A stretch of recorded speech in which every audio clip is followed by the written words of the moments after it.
tous, aujourd'hui on se retrouve pour une petite vidéo et aujourd'hui on va analyser une partie de Gris-Shook contre Hikaru Nakamura à Paris pendant le Blitz Paris Grand Chess, la ronde 3 en 2018, donc cette année. Donc Hikaru Nakamura jouait les noirs et Gris-Shook jouait les blancs. Alors on commence avec E4, E5, cavalier F3, cavalier C6, fou B5, espagnol, cavalier F6, donc défense berlinoise, roc, cavalier prend E4, tour E1, cavalier D6, cavalier prend E5, fou E7, fou F1, fou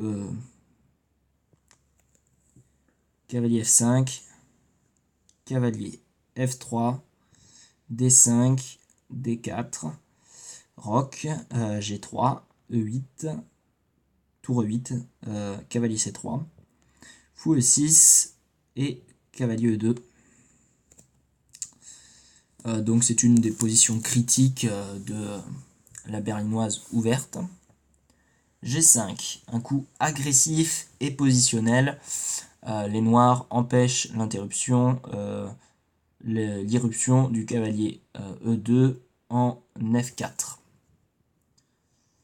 B3, H6, H3, fou F6, C3, cavalier D6, fou G2, fou G7, fou E3, dame D7. L'ordinateur donne fou F5 avec l'idée de contrer H4 par tour prend E3, puis après F prend E3, dame E7 et d'excellentes compensations noires pour la qualité. H4, F6, un coup de défense solide. H prend G5, H prend G5, fou prend G5. Alors ce sacrifice de fou contre deux pions est bien moins solide, mais c'est du blitz. Gris-Shook a dû se dire pourquoi pas. F prend G5, cavalier prend G5. Et voilà le résultat, le roi noir est dénudé. Fou G4. Alors, fou H6 est la défense privilégiée par l'ordinateur, puisqu'après cavalier F4, fou G4, fou prend D5 échec, roi H8 et le roi ne court plus de danger. Les blancs doivent continuer par tour prend 8 échec, tour prend 8, et après 25 fou F3. Mais seuls les noirs peuvent espérer être mieux en échangeant les fous en F3 ou en retirant le fou G4 en F5. 21 cavalier E4 était aussi possible, hein. On aurait pu jouer cavalier E4 à la place de fou G4. Mais pour couper court au problème sur le pion D5. Fou prend D5 échec, roi H8. Roi F8 n'était pas d'actualité en raison de cavalier F4, hein, et les noirs ont trop de problèmes à résoudre. Les blancs menacent cavalier H7 ou cavalier G6 mat, mais aussi l'irruption d'un cavalier en E6 suivi d'un échec à la découverte mortel. Roi G2, fou H6.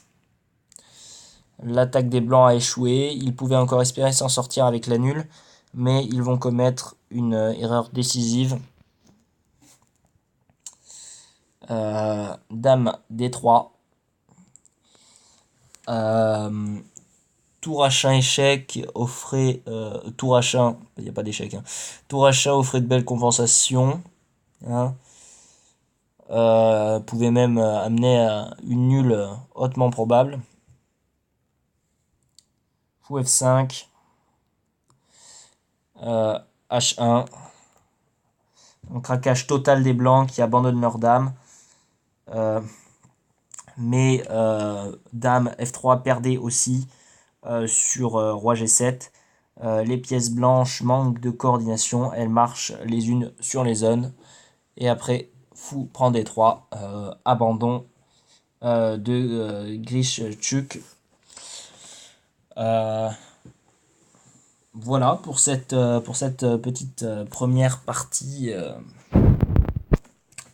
du Paris Grand Chess Tour. Voilà, donc c'était une partie plutôt courte, mais plutôt intéressante, hein, qui montre que Hikari Nakamura, qui a gagné ce Grand Chess Tour, hein,